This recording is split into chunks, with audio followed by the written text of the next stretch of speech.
Bonjour et bienvenue sur ma chaîne, moi c'est Lat. Aujourd'hui, comme tous les mercredis, je vais vous présenter le format vidéo motivation que vous aimez bien.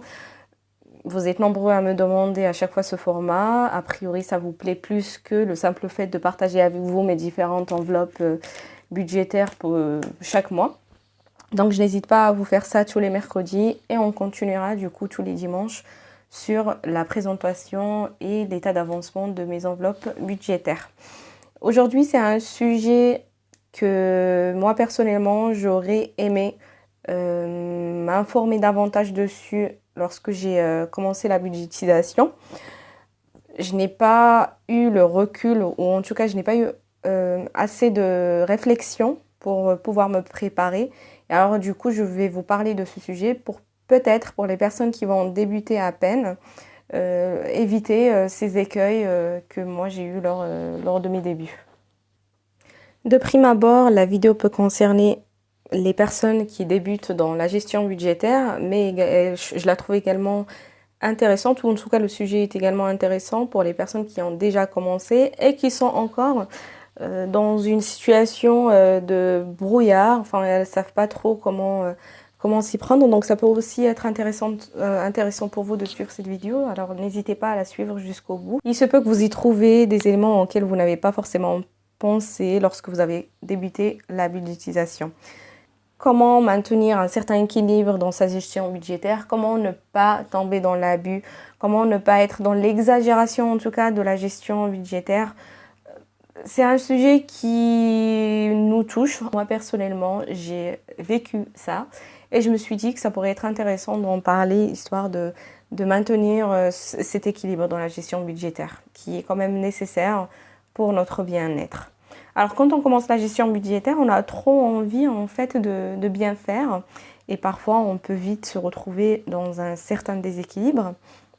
En effet, toujours dans cette optique de bien faire, on dévie rapidement vers l'extrême, une gestion trop rigide qui nous emmène vers de nouveaux horizons, à savoir la frustration, l'angoisse de ne pas bien faire, la peur de dépasser le budget prévu en avance, etc.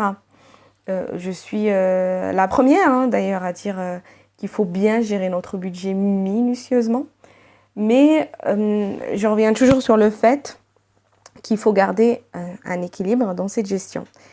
Il n'est pas question de remplacer les sensations de peur, de frustration et d'angoisse qui nous envahissent lorsqu'on est à découvert ou tout simplement à zéro en fin de mois, par des sentiments similaires, de peur toujours et d'angoisse, de dépasser le budget qu'on a prévu. Donc en fait, on va remplacer des sensations ou des sentiments par d'autres qui sont similaires parce qu'on a peur toujours de dépasser le budget. Donc au final, les sentiments, ils restent les mêmes.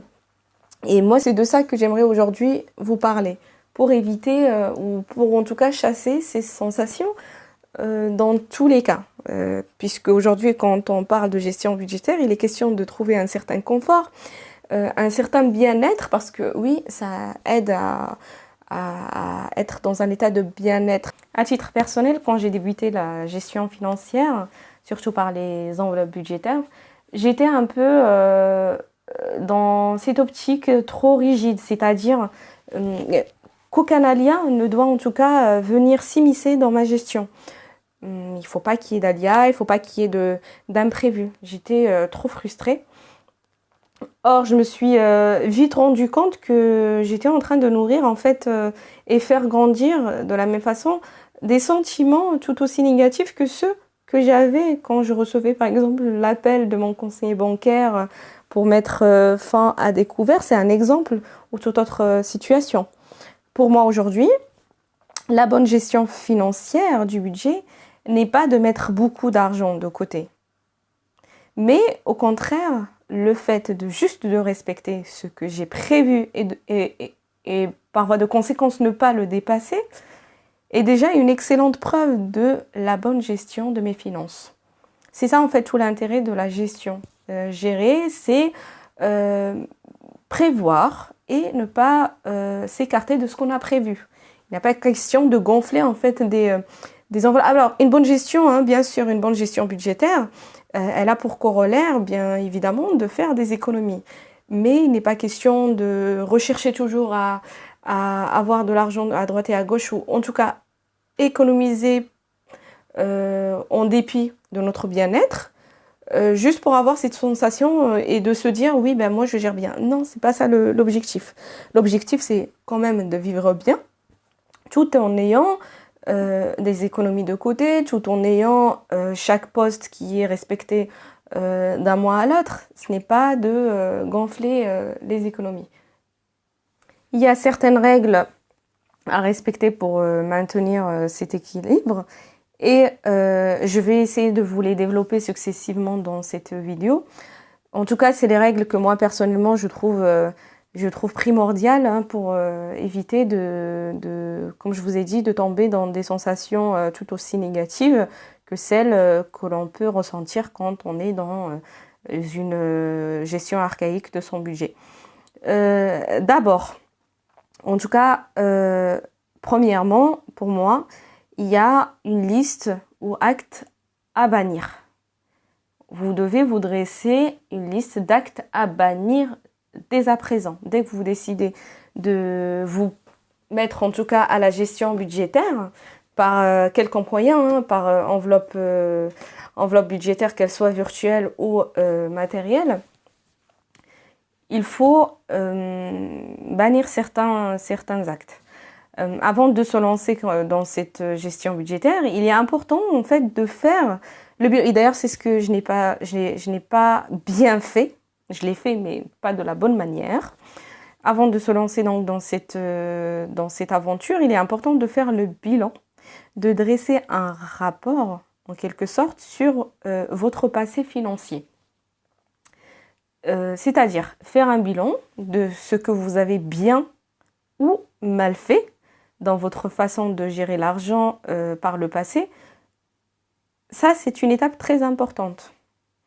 De cette manière, vous allez déjà avoir la liste des dépenses farfelues ou que je pourrais qualifier d'inutiles que vous avez faites par le passé et que du coup, vous ne ferez plus dès le début de cette aventure. Donc, je vous disais, personnellement, quand j'ai fait ce bilan, au tout début, c'est vrai que je me suis rendu compte que j'ai dépensé beaucoup d'argent, alors sans beaucoup de précision, parce que moi, j'aurais aimé avoir plus de précision. Et en tout cas, prendre plus de temps pour bien établir cette liste. Je me suis donc rendu compte que j'ai dépensé beaucoup d'argent, notamment les dépenses à droite et à gauche. Par exemple, les dépenses sur les amis, je me suis rendu compte que j'en ai fait beaucoup. Alors, c'est des dépenses qui, soit les amis, lors de sorties quelconques, qui n'ont pas d'argent sur eux quand ils sortent, ou qui se retrouvent avec une CB bloquée lors du paiement en caisse. À ce moment, je sortais facilement ma carte pour dépanner. Et parfois, pour dépanner, enfin, c'est dans ma nature, je ne peux pas laisser... En fait, je vois la personne en train de galérer devant moi, je sors facilement ma carte et je me dis, tiens, je peux te dépanner, comme ça. Et parfois, on me remboursait même pas. Et comme c'était des sommes, bon, je vais les qualifier de dérisoires, hein, c'est pas des sommes très importantes, je ne vais pas forcément penser à les réclamer. Voilà, on est des amis et c'est vrai que ça peut être malvenu de réclamer des sommes, des petites sommes, 5, enfin 10, bref, chacun va qualifier petites sommes comme il souhaite. Mais en tout cas, je voyais mal réclamer ça à mes amis. Aujourd'hui, c'est fini. Pour moi, maintenant que j'ai dressé, comme je vous ai dit, un bilan de ce qui est entré juste à travers ces petites dépenses, ça correspond à beaucoup d'argent sur le long terme. Aujourd'hui, il n'est plus question de faire ce genre d'action si la personne ne me demande pas de lui avancer l'argent et qu'elle va de pair me rembourser. Genre, non, j'ai fini avec ça.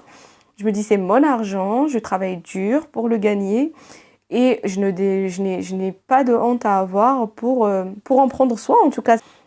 Donc voilà, ça c'est pour pas m'écarter du sujet, je pense que dresser une liste des actes que vous faisiez par le passé, ça c'est primordial. Ensuite, une fois cette première étape bouclée, vous devez vous dresser un bilan. Il faut en fait faire un tableau avec d'un côté le montant, et ça naturellement en fait c'est indispensable, c'est un peu, ça va dans, c'est logique de le faire. Il faut dresser un tableau avec d'un côté vos ressources et de l'autre côté le montant de vos dépenses fixes au moment où vous prenez ces décisions. Le montant des dépenses fixes et les dépenses potentielles. À cet égard, en toute logique, les ressources doivent normalement être supérieures aux dépenses fixes et aussi aux dépenses variables. Si ce n'est pas le cas, vous allez commencer votre gestion avec un handicap qui est certes rattrapable avec le temps, mais il faut du coup dans ce cas faire davantage d'efforts et ne pas prévoir certains postes de dépenses dans votre budget, autre en tout cas que les dépenses essentielles. Vous allez vous passer de sport, vous allez vous passer de loisirs, afin en tout cas d'avoir ou de réussir à établir une bonne base pour votre gestion budgétaire. Quand vous dressez ce bilan, listez vos différents abonnements, listez-les. Listez également vos différents contrats avec les dates d'échéance, histoire de savoir quel contrat vous pourrez éventuellement négocier ou résilier dans un avenir proche ou lointain. Ça, c'est important aussi pour votre gestion budgétaire. Puis, la troisième étape, une fois que le bilan est dressé, on va clairement définir nos postes de dépenses. C'est-à-dire, vous allez dresser votre poste de dépenses, l'alimentation, santé, tous vos postes de dépenses, ce qui est en tout cas important pour vous. Moi, ça c'est important pour moi, il ne le sera peut-être pas pour vous. Vous allez dresser une liste des dépenses que vous envisagez, en gardant toujours à l'esprit, les dépenses obligatoires et en essayant d'écarter les dépenses inutiles. Je pense que pour tous les budgets, il y a certaines dépenses qui sont communes, on a tous les mêmes dépenses à faire, et pour d'autres, voilà, c'est pas... En tout cas, il faut vous dresser une liste claire de vos postes de dépenses. Et puis, quatrièmement, une fois que cette liste, ou ce bilan est clairement dressé, je pense qu'il est important d'avoir l'esprit de planification et du coup de planifier autant que possible en tout cas les dépenses occasionnelles. Si par exemple vous avez une envie d'acheter un téléphone portable, vous avez envie de changer je sais pas, à titre d'exemple, votre placard, votre cuisine, peu importe. Il est important de la planifier. Et moi, je recommande toujours d'ailleurs à cet égard de ne jamais acheter le mois où vous avez réfléchi à un achat important, ne le faites jamais. Essayez de le planifier, essayez de toujours subdiviser le montant de cet achat, de cet article, sur 3-4 mois. C'est comme si finalement vous faites un crédit. Les 3-4 mois, ça vous laisse le temps en fait de réfléchir sur le fait de savoir si cet achat est judicieux ou pas. Et puis même ça vous soulage, en fait ça vous permet d'avoir un budget un peu plus souple, un budget où vous êtes à l'aise financièrement plutôt que de faire une dépense d'un seul coup et vous vous retrouvez avec, en tout cas dans un mois où vous avez beaucoup de difficultés à boucler ce mois-ci. Donc la planification des dépenses occasionnelles est à prendre en compte. C'est un très très bon point que je vous conseille de mettre en place dès le début de votre budgétisation. La cinquième chose que je pourrais vous recommander, ou en tout cas celle-ci, elle va venir une fois que vous avez déjà budgété commencé la budgétisation, c'est d'avoir un regard très proche ou un contrôle continu sur vos dépenses. Il est important de toujours surveiller ces dépenses, de toujours réfléchir si une dépense est utile ou pas. Si une dépense est utile ou pas. Ça, c'est une réflexion à avoir en continu. On ne peut pas juste faire ses enveloppes et se dire, bon, bah, moi, j'ai fait ma part de travail, je m'arrête là. Non, il est important de toujours avoir cette réflexion, de toujours réfléchir ces postes de dépenses, est-ce qu'ils sont utiles, est-ce qu'il n'y a pas quelque chose qu'on peut enlever ou pas. En gardant toujours à l'esprit qu'il y a des postes de dépenses qui sont indispensables et qu'on ne peut pas enlever, ils sont obligatoires. Voilà, aujourd'hui, à titre de conclusion, ce que je peux vous dire, c'est que pour les personnes en tout cas qui ont déjà commencé cette aventure, vous avez peut-être commis des erreurs qui sont différentes et peut-être elles vous ont fait tomber dans dans une certaine rigidité de votre gestion ou pas. Mais ce qu'il faut garder à l'esprit quand on commence, c'est voilà, il ne faut pas se dire je vais faire un maximum d'économies, je vais mettre un maximum d'argent, coûte que coûte. Non, il faut vivre, il faut continuer de vivre sa vie, mais il faut essayer d'instaurer une bonne gestion financière. En fait, c'est une habitude de gérer qu'il faut instaurer dans sa vie quotidienne. C'est un peu comme, vous savez, quand on commence un régime, d'un seul coup, on est à fond. Un régime alimentaire, on est à fond, on veut super bien faire, etc. Et quand ce régime est fini, bof, on va récupérer les kilos que l'on a perdus très très vite. La gestion budgétaire, c'est un peu ça. On va être très très très très très proche de notre argent, on va bien compter, on va bien gérer, on va essayer de faire un maximum d'économies.